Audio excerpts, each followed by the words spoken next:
Produire pour l'infini n'arrive qu'une seule fois dans la vie, raison pour laquelle il faut bien choisir son photographe afin d'avoir le résultat escompté. Mesdames, mesdemoiselles et messieurs, amoureux de la mode, amoureux du fashion, bienvenue à ce numéro de Fashion Show où nous allons nous pencher sur l'une des sœurs de la mode, la photographie.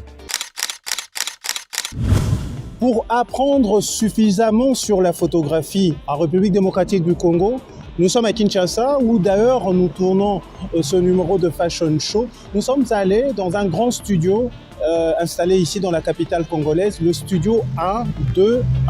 C'est le 121. Le studio est coordonné comme ça de maître par M. Odon Kassongo qui nous a accordé une interview de sa rencontre, de sa carrière avec la photographie, mais bien évidemment de l'importance de celle-ci dans les secteurs de la mode.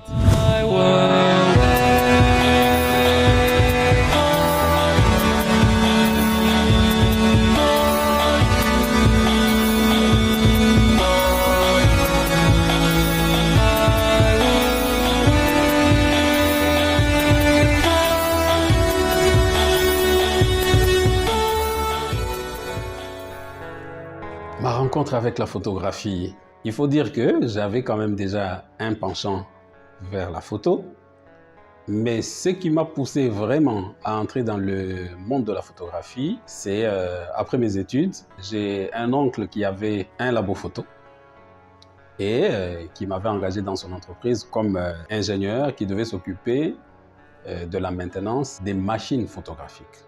Parce qu'à l'époque, les labos photo, c'était pratiquement des industries. Et moi, j'étais là pour m'occuper des entretiens de ces machines-là. En entretenant ces machines, je devais comprendre les principes photographiques parce que ces machines-là fonctionnaient effectivement comme des appareils photo. C'est par là que je me suis un peu plus spécialisé dans la photographie.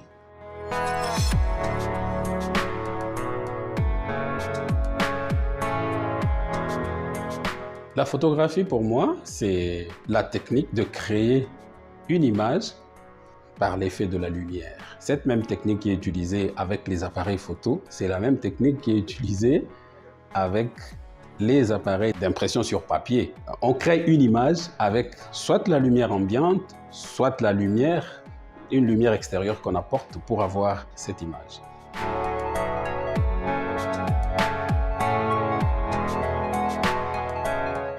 La RDC regorge de beaucoup de talents en matière de photographie. Il faut dire que la photographie aussi a beaucoup évolué. Aujourd'hui, nous sommes à l'heure du numérique. Le numérique a facilité beaucoup de choses. Quand je regarde l'époque où moi j'ai fait la photographie argentique, comme on l'appelait à l'époque, et aujourd'hui, il y a eu une très grande évolution. Et cette évolution a permis à ce que les talents puissent s'exprimer. Aujourd'hui, nous avons le Congo a plein de talents en matière de photo.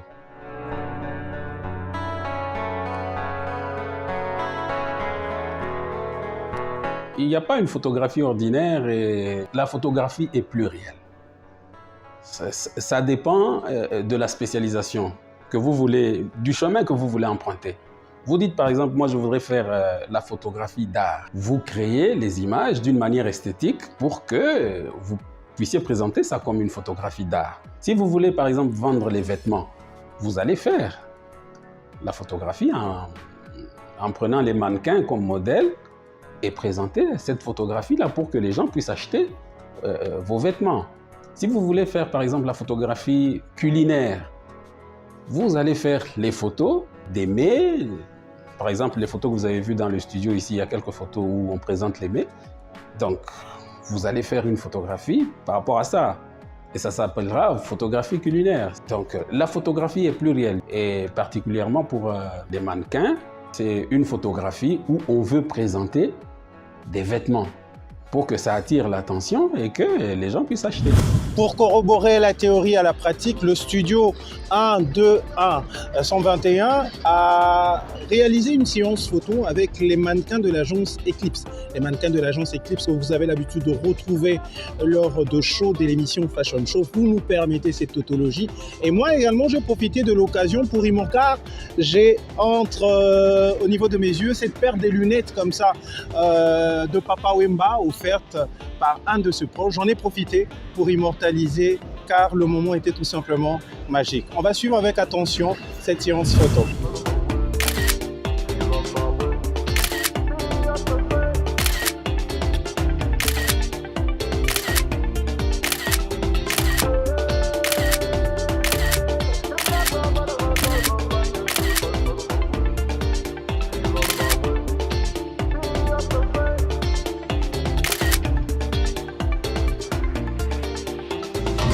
Dans toute la photographie, nous avons besoin de matériel. Parce que la photographie est la technique d'avoir des images sous l'effet de la lumière. Donc, on a des produits. Ça peut être les vêtements, ça peut être n'importe quoi. Pour avoir des belles images, des bonnes images qui vont influencer les clients, il faudra mettre les moyens et il faudra y mettre la technique. La technique, ça vient de la tête. Ça vient des réflexions. Il y a toujours des particularités selon le domaine que vous empruntez. Si vous voulez faire la photographie culinaire, vous allez acheter du matériel et vous allez appliquer les techniques qui vont avec les mets. Si vous voulez faire la photographie de mode, eh bien, vous allez choisir des lumières qui vont mettre en exergue les vêtements que vous voulez vendre. Et vous allez utiliser des techniques qui permettront d'influencer celui qui regarde.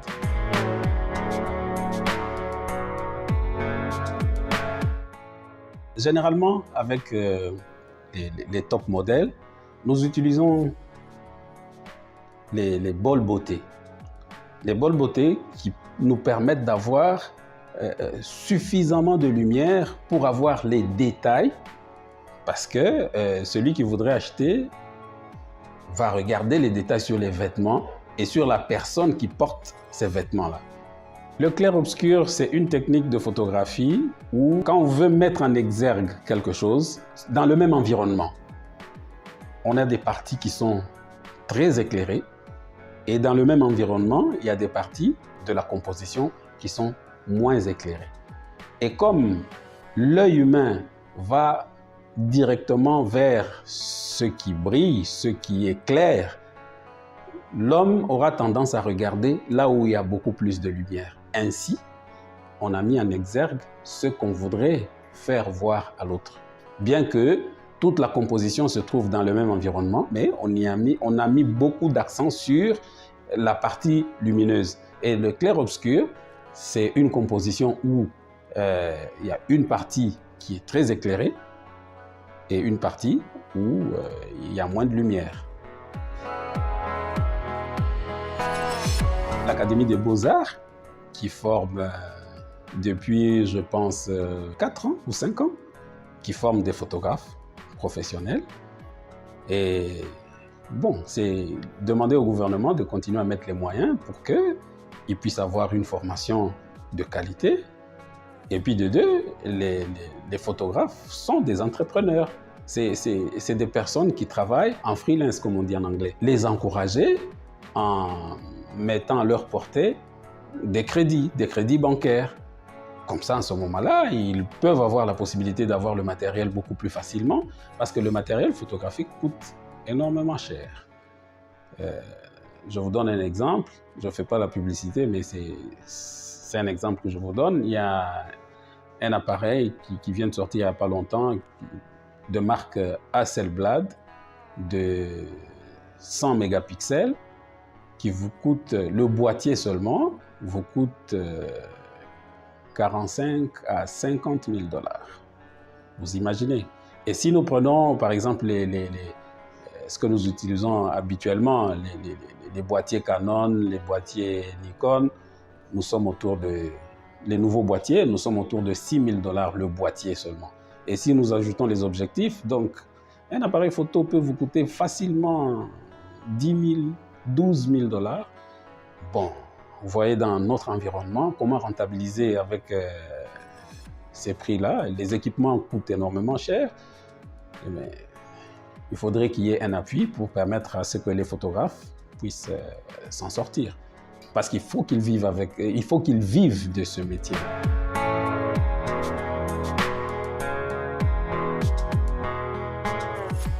d'un côté, tout le monde est devenu photographe. Tout le monde est devenu producteur d'images avec les réseaux sociaux. Et de l'autre côté, ça a un peu diminué l'impact de la photographie professionnelle. Parce que le client pense que avec son téléphone, il peut tout faire.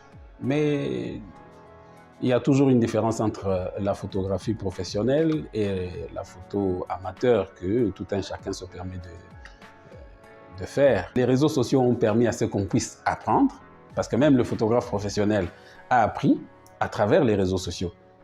De l'autre côté, ça diminue le champ de son travail. Parce qu'à l'époque, les familles s'amenaient au studio pour faire des photos de famille. Mais aujourd'hui, bon, il y a toute une catégorie de familles qui ne veulent pas aller au studio, ce qui fait que la rentabilité du studio a baissé.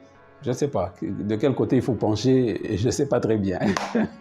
Mais sinon, du côté business, ça tue quand même le business.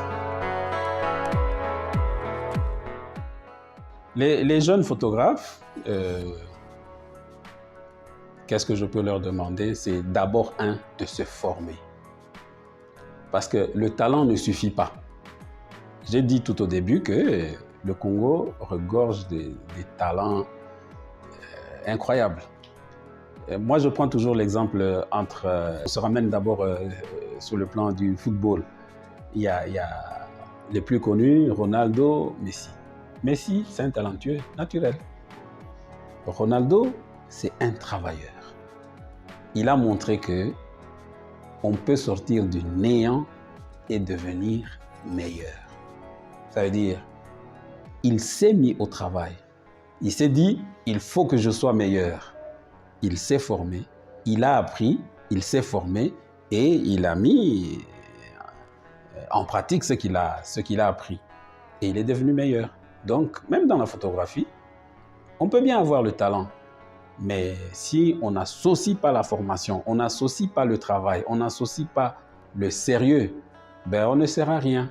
Avec la photographie, il faut qu'on crée soi-même l'intérêt. Et créer l'intérêt, c'est créer le gain. Il faut qu'on montre au client que mon travail là que je fais vaut autant. Si vous-même, vous donnez à votre travail un prix réduit, il vous appartient à vous.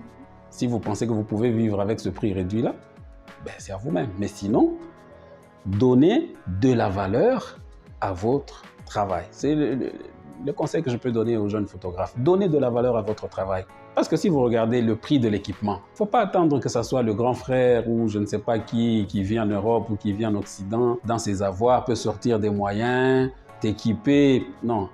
Peut-être qu'il l'a fait la première fois, mais il ne faudrait pas que ça soit une manière de vivre. Quand quelqu'un investit, il faudrait qu'en retour, on puisse montrer qu'on est capable de réinvestir soi-même. Ça veut dire avec le gain produit par le travail qu'on a fait, on peut se rééquiper soi-même, s'améliorer même et aller de l'avant.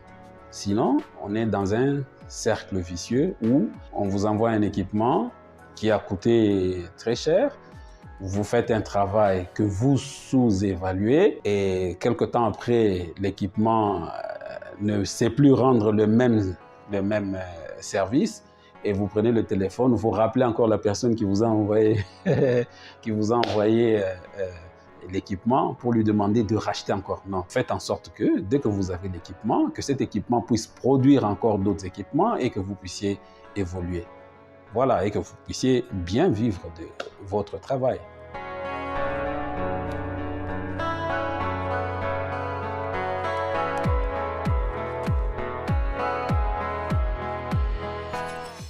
Je n'ai pas fait le droit, mais ce que je sais, c'est que l'auteur du produit, c'est moi, c'est le photographe qui est l'auteur du produit.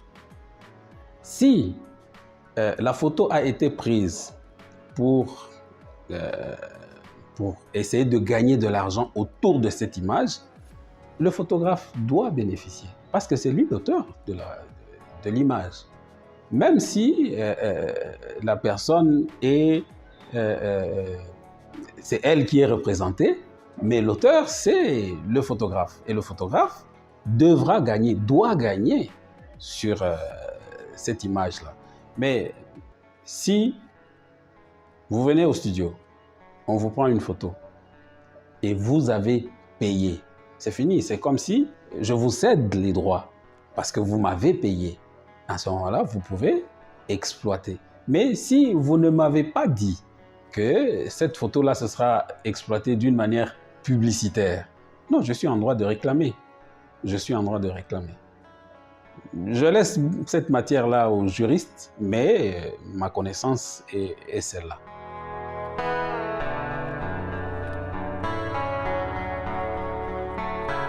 Ça dépend de l'entendement.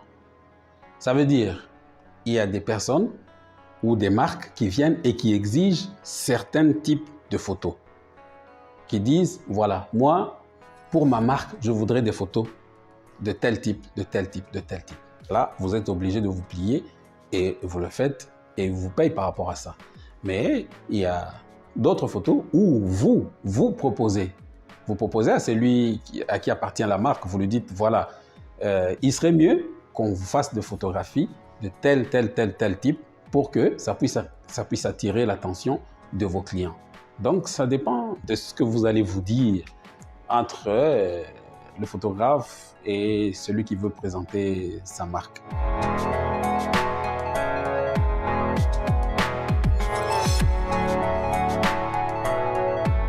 C'était pour moi un grand plaisir de vous présenter ce numéro de Fashion Show. Je pense vous retrouver très prochainement. Ne vous inquiétez pas, ça sera avec le même plaisir. Vous retrouvez cette émission Fashion Show chaque samedi sur B1. B1, que vous avez l'habitude de retrouver sur TNT, sur Easy et même sur Canal+, parce que nous avons des appels de partout. Et je profite de ce numéro pour faire un clin d'œil à tous nos fans qui nous suivent depuis les États-Unis d'Amérique, précisément au Texas.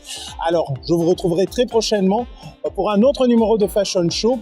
Cette fois-ci, nous parlerons de 100 ans de la ville-province de Kinshasa. Comment est-ce que la mode a évolué dans cette capitale de la SAP, capitale de la mode qui se trouve au centre même de l'Afrique. Entre-temps, portez-vous bien et surtout, excellente soirée.